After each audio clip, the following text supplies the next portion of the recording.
my God, but I don't think that I'm giving my God directions. I think if we look at what the Bible says about that, we would see that very clearly. He mentioned Psalm 137:9 that speaks of the blessedness of those who would bring judgment upon the Babylonian people who had brought judgment upon the Jewish people. And I think I cannot do anything better than to point out that what he's doing here is, again, making an objection based upon a worldview that he rejects.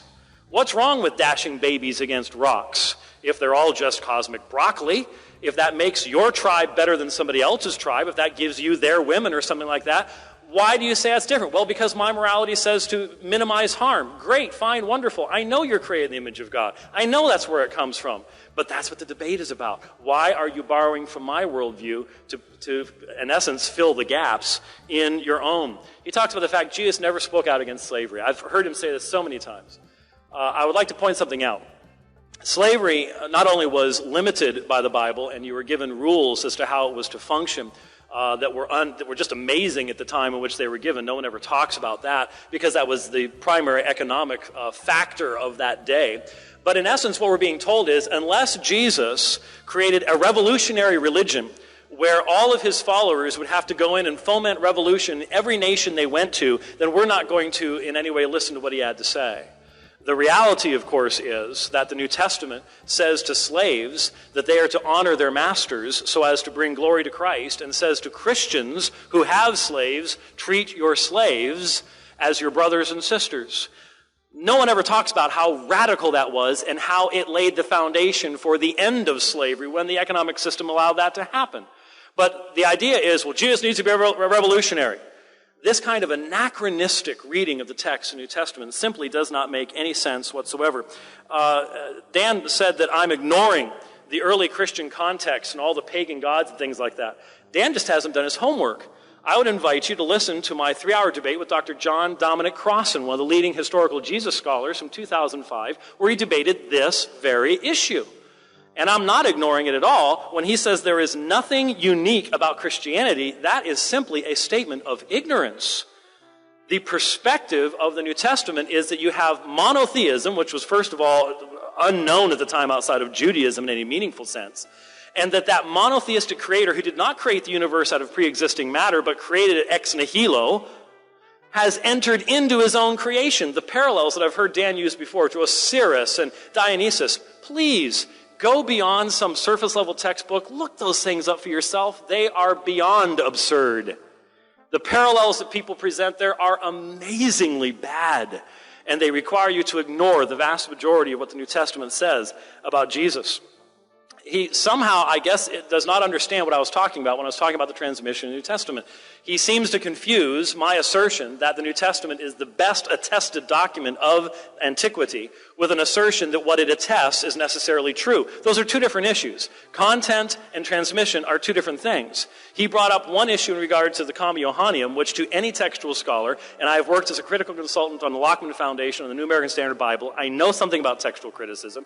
Any textual critical scholar knows about these things, and then somehow said, well, you can't trust what the New Testament says as a result of that.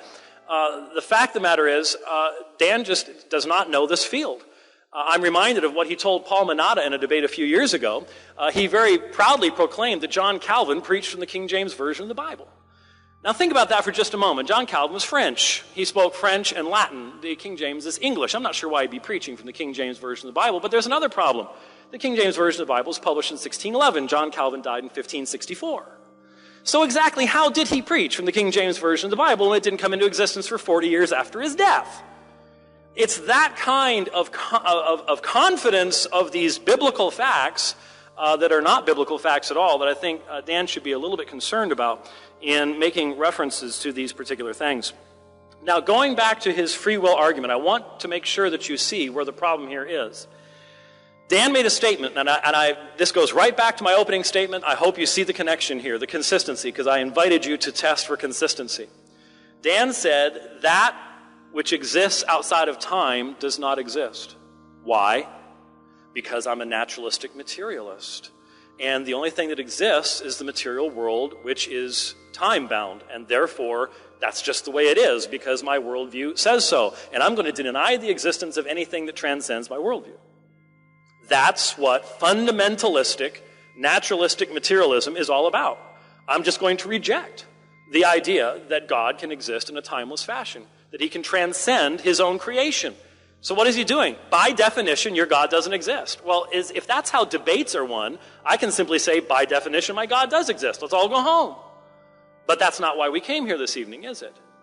And so when he then uses this horrible argument that Dawkins made, well, if there's order and design, and by the way, science can study the design of that particular organelle that I showed you. It's actually a part of the mitochondria all at once. That's not going to change the fact that it's designed intentionally. Anyone who looks at, well, however this came into existence, it had to know about proton transport. It had to be able to design shafts, turn things, design molecules, certain shapes. And it only works with ADP and ATP. It can even go backwards and reverse itself. If you saw anything like that on your cell phone, your computer, or anywhere else, you wouldn't even think about the fact that it had a designer, except you look at that and, well, it doesn't have a designer. Why? Because I'm a naturalistic materialist, and so I can't have a designer. That's the problem. That's the circularity. But he says, well, if God has to be the designer, then God's mind must be designed. I hope you can see the circularity of that. Once again, Dan insists to take the Christian God and put him in time and make him a material being.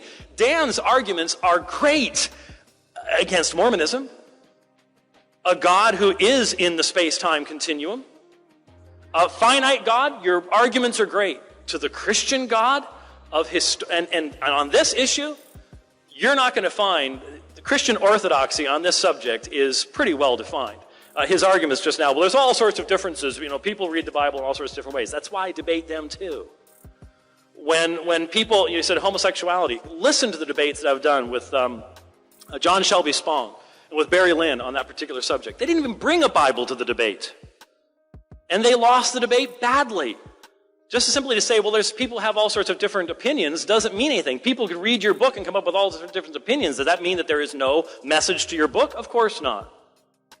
And so this kind of argumentation, I think, once again illustrates what I was saying at the beginning. And that is, we have a worldview here that simply, by definition, gets rid of its opposition. Your God can't exist. I will force you to put your God into the space-time continuum. I will force him to be less than the creation, and then I will judge him on that. That's not the Christian God that I'm presenting. That's why I didn't want to do a debate on bare theism. I am a Christian theist. I don't believe any other form of theism is consistent. Now you might immediately say, well, wait a minute. Well, what about the other monotheists?